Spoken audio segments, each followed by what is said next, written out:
มาฟังนิทานจุเจ้าให้มันเข้ากับบรรยากาศฝ่าฝนตกปรอยคิดถึงเมียน้อยที่นครพนมจุเจ้าเรื่องนี้ค่อยจะมาเล่าให้ฟังเนอะเจ้าเนาะกาโดนมาสมควรเกือบว่า51ปีผ่านมาแล้วในเรื่องตัวนี้เนาะในปี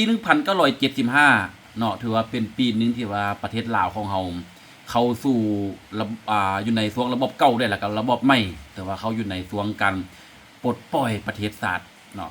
ถือว่าในช่วงหันถือว่าการอพยพหรือว่าการหนีจากประเทศลาวออกไปนอกประเทศถือว่าหลายทุกย่อมยากทุกแห่งหนเนาะเนื่องจากว่าเปลี่ยนจากระบบเก่ามาสู่ระบบใหม่อาจจะมีระบบการปกครองต่างๆมันเปลี่ยนแปลงไปเนาะก็เลยบางส่วนก็ว่าบ่อยากอยู่ลาวบางส่วนก็ออกไปนอกแต่สิ่งที่ค่อยมาเว้านี่เจ้าเนาะจะมีครอบครัวหนึ่งอยู่ที่นครหลวงเวียงจันทน์เด้อเนาะครอบครัวหันมันจะมีอยู่4คนเท่านั้นมีผัวเมียแล้วก็2ลูกเนาะปีลูกสาวได้กับลูกชายผู้นึงการที่จะข้ามคลองน่ะขี่เรือข้ามคลองเพื่อออกไปหาแถวศูนย์นาโพบ่หรือว่าวินัยหรือว่าพนัสนิคมเนาะอยู่ในสวงหันนะบ่แม่นว่าจะง่ายที่จะไปเพราะว่าอยู่ใน2ฝั่งแม่น้ำคลองอาจจะมีทหารฝั่งประเทศลาวแน่ไทยแน่ที่ว่าบางคนก็เล็ดลอดไปได้เพราะว่าการเข้าออกน่ะมันสวงเล็กๆกันเป็นผิดกฎหมายเพราะว่าทาง UN เพิ่นบ่ทันได้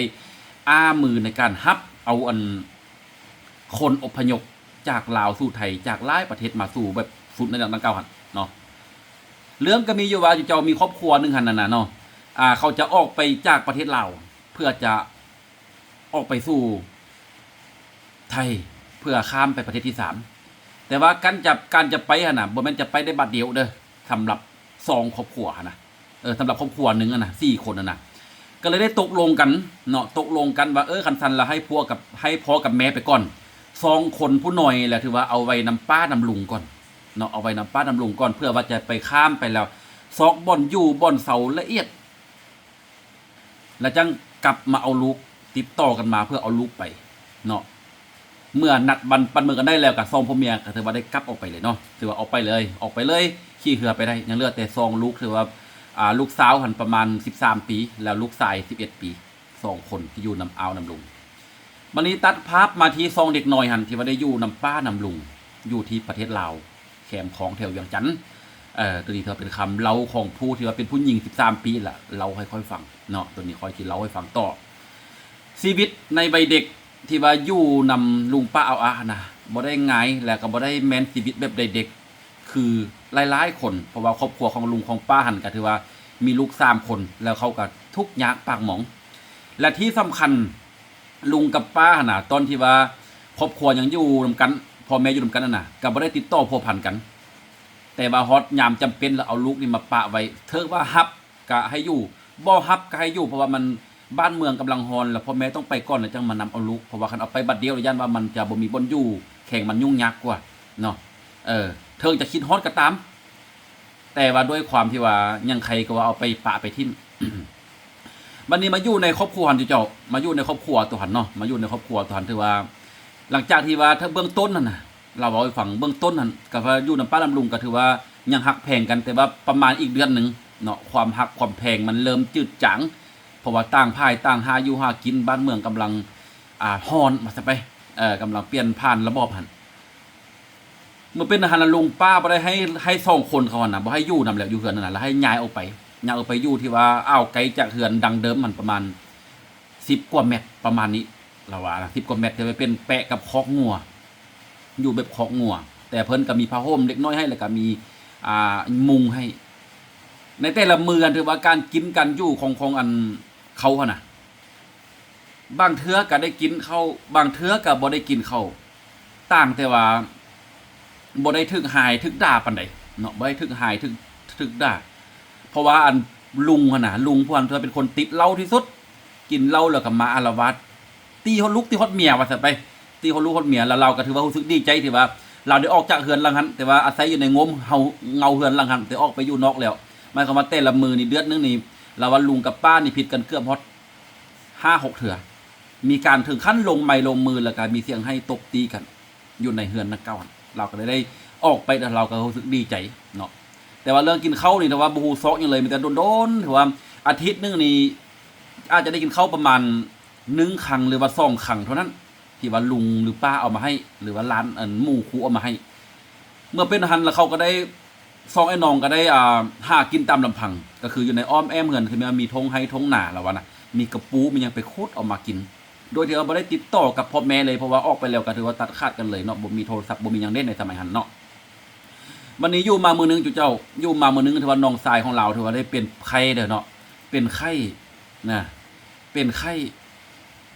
ถือว่ามีการเจ็บเป็นแหละเป็นไข้บ่มีไผมาเบิ่งเลยเนาะอาการของน้องก็สุดลงเพราะว่าเนื่องจากว่ามีการเจ็บเป็นแดดละอันอยู่อันกินนี่ถือว่าบ่เพียงพอมาเกือบเป็นนับแต่พ่อแม่นี่ปะถือว่าอันอยู่อันกินนี่ถือว่าบ่ฮู้เลยมีหยังก็กินบ่มีแล้วก็แล้วไปถือว่ามืออดมือจ้องถือว่าเป็นชีวิตที่ว่ารันทดที่สุดในตอนวัยน้อยหั่นเนาะ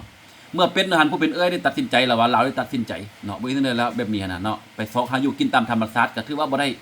เราได้ตัดสินใจหยังจากเฮือนลังหันเพราะว่าเราก็เคยไปนำแม่แล้วว่าตอนนั้นเนาะไปตลาดอันของน้องบัวทองย่างไปตลาดทางที่เงินบ่มีจักกิบอยู่ในธงส่งธงเสื้อบ่มีจักกิบเด้อไม่แต่ย่างไปท่านย่างไปแต่ละอาหารละว่าเนาะเห็นหมดเนาะคนนั่งกินข้าวเปียกกินเฝอหรือว่ากินอาหารต่างๆกินหอมโชยมารู้สึกยากแท้ๆแล้วว่านะยากแท้ๆแต่ว่าไปยืนอยู่บนใดก็ถือว่าทุกคนบ่มีคำมาเป็นมิตรกับเราทุกคนก็มีแต่ว่าเคลียร์ออกบ่ให้ไปถึงเราบ่ได้ก็บ่ให้เราเนาะบ่ให้เราจักน้อยเลยแต่เราก็บ่ได้ขอแล้วเราได้ไปฮอตบ่นึงที่ว่าพ่อค้าผู้นึงที่ว่าเป็นผู้สายเนาะอายุประมาณ50ปลายปีแล้วว่านะเป็นพ่อค้าเคียงหมูที่ว่าฝักหมูขายเป็นตลาดหมูนะเราได้ยืนอยู่หั่นแล้วว่านะแต่ว่าจะบ่ยอมแล้วว่าจะยืนอยู่นี่แหละจนกว่าอันลูกค้าของลุงผู้หันออกหมดแล้วเราจะเข้าไปขอเรายืนอยู่หั่นประมาณชั่วโมงปลายแต่ก็สังเกตเห็นพอลุงผู้หันน่ะสังเกตเบิ่งเราคือกันเราทางเบิ่งทางฟักซินแล้วแววตาของเราก็คือสิเอ็นดูอันเราอยู่เราว่าให้ฟังเนาะหลังจากหันพอดีลูกค้าเมื่อหมดใกล้ที่หมดแล้วเพิ่นก็เมียนแต่เราก็ย่างก็เพราะแล้วว่าร้านมาขอร้านอยากได้สินหมูน้อยนึงบ่ให้หลายก็ให้ร้านตัวอัน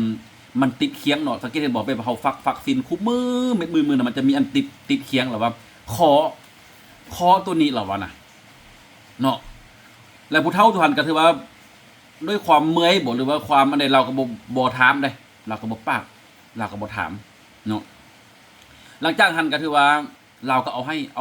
อาน้ำมันละสินติดเคียงเอาให้แล้วก็ตัดต้นสินนึงให้ประมาณ3นิ้วเอาให้ห่อเรากับเมื่อเลยล่ะว่าน่ะเมื่อนี่ย่างนี่จากอันเฮือนที่เราอยู่มอตลาดนั่นน่ะเกือบว่า6กิโลแล้วว่าน่ะ6กิโลเมตรเลยจากบ่อนเราอยู่มาหาอันไสบัวทองอันตลาดอันนั่นน่ะเนาะบัดนี้เนาะหลังจากเอาเมื่อเราก็จัดการเลยล่ะว่าเนาะต้มตัวน้ำมันตัวนั้นเนาะถือว่าซอกผักซอกหยังถือว่าอ้อมเหือนกันยังไข่ได้มันมีผักตำนินล่ะว่านะเอามาต้มให้น้องสายกินถึงว่าเราจะหิวแต่เราก็อดเพราะว่าจะให้น้องสายกินแต่ว่าบ่ได้กินยามีแต่ให้น้องสายได้กินแต่น้องสายก็บ่อยากกินเพราะว่ามันเจ็บเป็นถือว่าลักษณะว่าเป็นว่าปอดบวมน้องสายเราหายใจฟืดเป็นปอดบวมล่ะว่านะเราเต้รับมือเราก็ไปบริหารเก่าตลอดเพื่อจะได้เอาซีนเอาหยังมาแต่ว่าการเจ็บเป็นถือว่าหนักลงเนื่องจากว่าบ่ได้กินยาเนาะแล้วมือนึงหันถือว่าฝ่าฝนแห้งน้องสายถือว่าบ่นิ่งเลยเนาะน้องสายบ่นิ่งเลยบ่นิ่งเลยนะเราได้ตัดสินใจไปย่างไปหาพ่อเฒ่าบ่หั่นเพราะเราเลยคุบเข้าถึงให้แล้วว่านะให้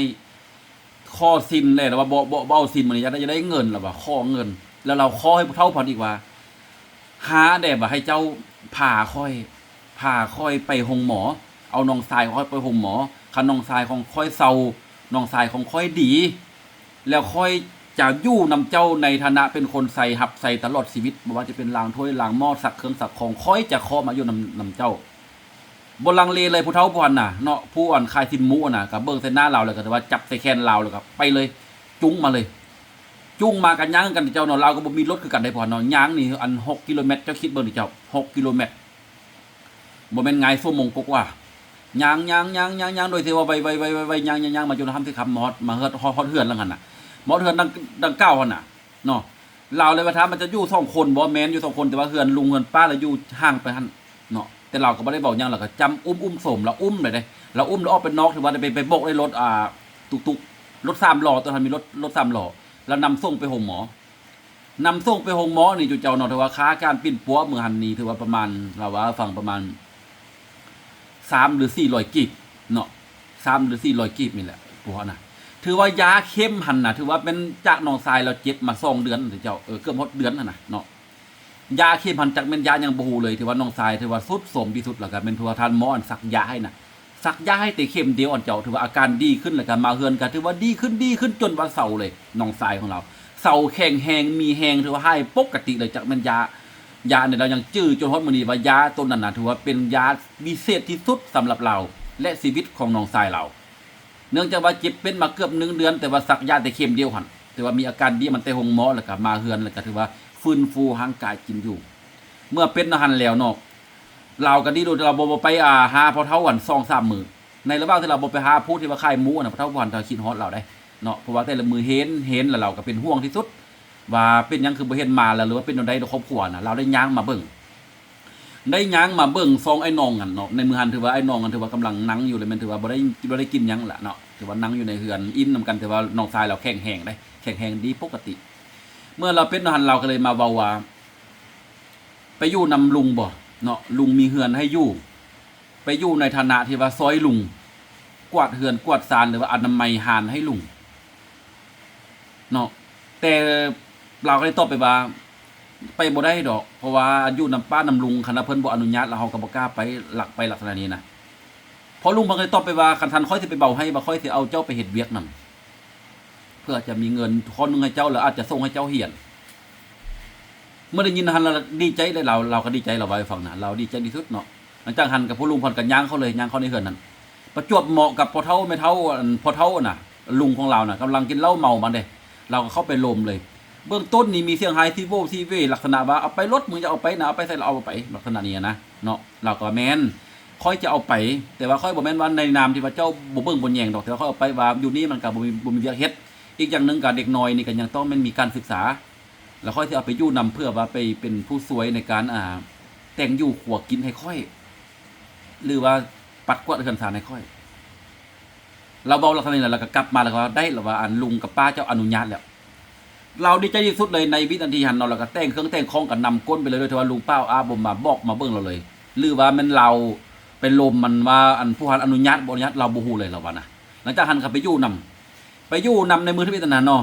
เราจะบ่ได้อยู่บ่ได้อยู่เฮือนนำกันได้อยู่แบบเดียวกับเพื่อนผู้นี้คือกันเราว่านะแต่ต่างแต่ว่ามันมีเตียงมีบ่อนนอนมีบ่อนอะไรคักมีบ่อนสะอาดให้เป็นครั้งแรกที่ว่าเกือบ6-7 เดือนที่ว่าพ่อแม่นี่ปะหันเราได้พบกับความสุขและความอบอุ่นจากที่พ่อแม่นี้ไปหันน่ะเนาะบัดนี้หลังจากหันพ่อแม่มาฮอดบ่แม่นพ่อแม่อันฮอดแล้วก็แต่ละมือนี่เราก็มีอันกินมาให้แต่ไปเอ็ดเวียกให้เราแล้วมีมื้อนึงหันในซกเข้าเหียนใหม่เราเว้าให้ฟังว่าลุงสิให้เจ้ากับน้องชายนี่ไปเข้าโรงเรียนเนาะเข้าโรงเรียนโอ้ว่าบ่เข้าบนมันอยากซอยเจ้าเพราะว่าอยู่ค่อยมาอยู่นำเจ้าค่อยก็เก่งใจแล้วก็เป็นภาระของเจ้าหลายแล้วแต่ลุงได้เว้าว่าอันพ่อแม่ของเจ้าผู้นี้แม่นบ่ผู้หันแม่นบ่แบบนี้หั่นน่ะเราว่าแม่นผู้นี้ผู้หันอาจจะเคยลึงกันเราว่านะเราลึงผู้นี้เราว่านะเพราะว่าอยู่ในใกล้ตัวหันแม่นที่ว่าอยู่บ่อนนึงที่ว่ามันเบิ่งละวันน่ะอยู่แถวน้องแถวคูเวียงนะเนาะอยู่แถวคูเวียงครอบครัวเรานะเราเคยลึงกันเราฮู้กันในนามที่ว่าเคยไปแบบออกไปแบบมือหันถือว่ามือที่ว่าออกไปแบบหยุดการประท้วงแบบยังขนาดแล้วไปนำกันแล้วก็ฮู้จักกันแต่โดนมาแล้วเรานะคันท่านโอเคแต่ว่าพอแม้จะไปหันแล้วค่อยจะพยายามส่งเจ้าไปเนาะค่อยพยายามส่งเจ้าไปเจ้ากล้าไปบ่หลังจากที่เจ้าเฮียนฮอดให้เจ้าประมาณ16-17 ปีนี่ค่อยจะส่งเจ้าไปเพราะว่าอยู่นี่อาจจะบ่มีไผเบิ่งแยงเจ้าเนาะค่อยก็ถือว่าเท่าแล้วค่อยก็เบิ่งอย่างจังนี้แหละแม่ฮอดมือมาเพราะว่าในช่วงนี้ก็คนกำลังอพยพค่อยจะฝากเหือไปหาซุนดังเก่าอันคันโชคดีเจ้าก็อาจจะพบพ่อแม่เจ้าอยู่หั่นแต่โชคบ่ดีก็ให้เจ้าที่ว่าใหญ่ก้านบางมาให้เจ้าเก่งแล้วเจ้าก็สัมภาษณ์อยู่หั่นแล้วเจ้าจะออกไปต่างประเทศได้ประเทศที่3ได้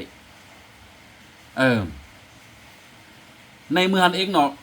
ลาวเธอรู้สึกสับสนที่สุดเพราะว่าเราก็อยู่ในเขาก้าวเข้าสู่ระยะ16 ปีแล้วแต่ว่า16 ปีตอนนั้นก็เป็นผู้ใหญ่เพราะว่าผ่านการอบรมบ่มสอนที่ว่าแนวสิ่งที่เห็นถือว่าความเข้มแข็งต้องเกิดในตัวเองอยู่ในยุคสมัยหันเนาะหลังจากนั้นเราก็ตัดสินใจเฮียนเลิกโรงเรียนมากับอนามัยซอยเหือนสารบ้านซ่องกวาดอันก็สารแถวเพิ่นยิงแยงเหมือนกับลูกเลยเนาะแล้วก็ในคืนนึงหันเลยเพิ่นมาบอกว่าอีก3 มื้อให้ตัวเจ้าเกียมเด้อลุงนี่ได้เที่ยวเหือแล้วจะฝากเจ้าไป ไปตกอยู่ศูนย์พนัสนิคมบ่นี่แหละโมเมนต์พนัสนิคมจะศูนย์นั่นแหละค่อยก็ลืมแหละเนาะไปอยู่หันแล้วอาจจะโชคดีเจ้าจะได้พบพ่อแม่เจ้าคันบ่พบกันพ่อแม่เจ้าไปเพราะว่าระยะ3 ปีแหละจากพ่อแม่ใหญ่ไปจนมือที่จะได้ออกไปไทย3 ปีแหละพ่อแม่บ่เคยติดต่อมาเลยจากว่าเตียนตายใดดีบ่ฮู้ไผก็บ่ฮู้ไผเจ้าจะพบอยู่หันเจ้าพบเจ้าก็ไปตั้งต่ออยู่หันแล้วเจ้าก็สัมภาษณ์ว่าเจ้าจะไปไสเจ้าก็ไปอยู่หันเลยเจ้าบ่มีไผน้องชายเจ้า5ก็14 ปีเจ้า16 ปีปลายเกือบ17 ปีบ่อยากไปเลยแต่บ่อยากไปเลยก็จำเป็นเพราะว่าลุงก็แลเห็นว่าสุขภาพเราก็บ่ดีแล้วเนาะเราก็เกือบ60 ปลายปีแล้วเราก็ยังมีลูกมีหลานแบบๆเรานะเราก็ถือว่าให้เฮาไปทางหน้าอาจจะมีการเบิ่งแยงที่ดีกว่านี้ในคืนหันมันมาถึงเนาะหลังจากที่ลาวสิเกี่ยมไปนะแล้วแต่งเครื่องนั้นแล้วก็จับเอาเงินใส่ยัดใส่มือบ่ได้เราบ่ได้ให้ทำอิฐนะเพราะว่าเราจ่ายให้หมดแล้วค่าเหือน่ะแต่เราก็บ่ได้ให้เงินเท่าใดอีกแต่ว่าฮอดมือที่ลงเหือเราเอายัดใส่มือยัดใส่ส่งเสื้อให้เงินให้ลายน้อยบ่ฮู้เลยได้ออกไปหลังจากที่ขึ้นไปปุ๊บหลังจากติดจากรถน่ะถือว่าฮู้สึกวิวเลยเจ้าเนาะถือไปเลยถือว่าชีวิตที่ว่าฮู้เลยล่ะว่านะฮู้สึกว่าบ้านเกิดเมืองนอนนครหลวงเวียงจันทน์ถือว่าการจากไปครั้งนี้ถือว่าอาจจะบ่ได้กลับมาเลยออกจากไทยแล้วคันโชคดีก็ถือออกไปต่างประเทศรายการเดินทางเข้าไปล่ะว่าการเดินทางเข้าไป การเดินทางเข้าไปเนาะไปเลยไปแล้วก็มีรถมาต้อนสุดท้ายก็มีรถเมย์มาต้อนเข้าไปอยู่ในศูนย์ละวันเข้าไปอยู่ในศูนย์บ่เห็นกันเลยเจ้าทวารละวันอยู่ในศูนย์แห่งหันน่ะคนหลายสอบถามบ่มีไผฮู้ไปเลยบ่ฮู้พ่อฮู้แม่บ่ฮู้หยังเลยเนาะบ่ฮู้ไผอยู่หั่นเลยแต่ว่าอยู่โดนไปเกือบบ่แม่น5 เดือนเราจังพบพ่อกับแม่ว่าอยู่อาคารหลังต้อนพุ่นพ่อแม่บ่ทันได้ไปเด้พอดีปี78ที่ว่าเราไปตกใส่หั่นแต่พอแม่ก็ไปมัน75แต่เราไปฮอดตกคนในศูนย์ตอนถือว่า78แล้วก็ได้อยู่อาศัยท่านน่ะทุกคนก็ได้ออกจากประเทศไทยไปในปี78 84จังได้ไป84 1984จังได้ออกจากหันไปสู่อเมริกาเนาะไปสู่อเมริกาแล้วก็การใช้ชีวิตอยู่หันอเมริกา